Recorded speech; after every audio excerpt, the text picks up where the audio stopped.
And po mga kapatid, at narito naman po ako at muling magbabalik upang ibabahagi ko sa inyo ang orasyon na panali upang hindi po makagalaw o magwala ang espiritu na nakasampa sa ating pasyente.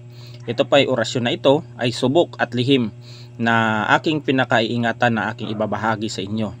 Yan, at ilalagay ko dyan ang orasyon. Yan.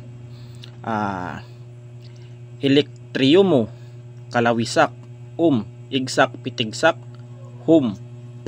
3 beses po ninyong usalin yan, tsaka iihip po ninyo, tapos iikot po ninyo sa bunbunan ng inyong pasyente para hindi po makagalaw o makakilos o magwala ang espiritu na nakasapi sa inyong pasyente.